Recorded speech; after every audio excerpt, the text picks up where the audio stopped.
We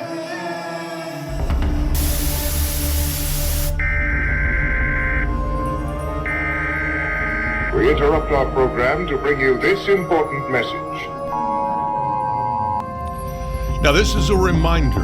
Again, the lessons aren't me teaching you. They are lessons I learned over an amazing 20-month period beginning in April of 2021 to show us that Revelation upholds, supports, and proclaims that He is near in our day. I'm a student, not a teacher. There are far better teachers on YouTube and the internet, but what he showed me in my channel is all we need to know as to how close he is and how urgent is the time we live in. Hope you're going in lesson order, and good news. I had said that I was shooting to get it done in 10 episodes, but I now think it can be wrapped up in 7. Oh, so you can do the big reveal by halftime of the Seahawks-Niners game on Saturday. Oh, I'm sure going to try, Bob. And if you can keep it to around 5 minutes, I'll still have time to make nachos and margaritas before the second half starts. Oh, duly noted and circled. Terrific. Yeah, okay. Today I bring you the perfect pairing for the earthquake video from yesterday. And today's lesson is the 7 seals are presenting to us 3 event lines or storylines, possibly even witness lines, because John is watching a courtroom proceeding in the throne room. Each event line has a beginning, middle, and end. And each event line always ends with an earthquake and a celebration in heaven. And the transition from the end of one event line to the beginning of the next can be quite jarring. Now, if it were a movie, there would be something on the screen like 3 days earlier or Meanwhile in Paris, something to let us know that a new plot line is developing, but not in Revelation. And it can end up having us thinking, what just happened? Everything was fine in heaven, and now we're back at it with the bad stuff again. And of course, even once you see the 3 event lines, they have to be lined up properly. But let's identify them first. The first event line comprises the first 6 seals and runs from chapter 6 through chapter 7. Now, that one's the most difficult one to understand initially, so we'll save that one for last.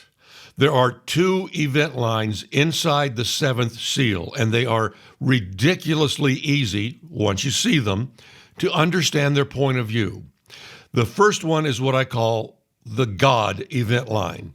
Remember, in the letters to the churches, Jesus said there was an hour of testing coming upon the whole earth, and that is what God is doing in this event line.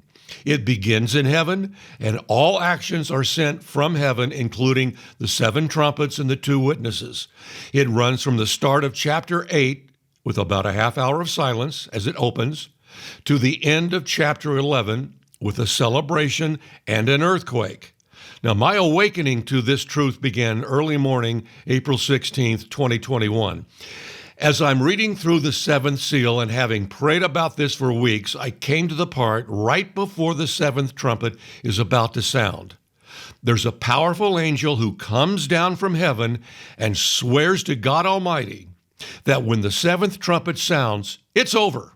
The mystery of God is finished. Of course, we never believe him because there's like 10 more chapters of stuff happening on earth still to come. But this time I said, I'm going to believe him, that the 7th trumpet will end it. I mean, really end it. Will bring on the millennial kingdom, even though there's 10 more chapters of stuff before the millennial kingdom is even mentioned. I'm going to believe him this time. And when the 7th trumpet is blown, we see a celebration in heaven as they claim victory. Not victory that is coming, but victory right then and there. We see the Ark of the Covenant in the heavenly temple, and we're told rather offhandedly that on earth there were lightnings, noises, thunderings, an earthquake, and great hail. Remember that. Lightnings, noises, thunderings, an earthquake, and great hail. Then the next verse is the Revelation 12 sign, which is about the age-old enmity between the dragon and the woman's seed. But I thought we just settled all that. Then it continues, Satan is cast out of heaven, and he empowers the beast rising out of the sea, and oh, I get it. The previous chapters were about what God was going to do during the end time, and these chapters are about what the enemy is going to do, and it ends with the seventh bowl. That says, "And there were noises and thunderings and lightnings, and there was a great earthquake," just like we saw in the seventh trumpet, except for the great hail. Well, just keep reading, because here it comes. "And great hail from heaven fell upon men, each hailstone about the weight of a talent." It's the same event because both of the seventh seal event lines share the same space. That's why they're in the same seal.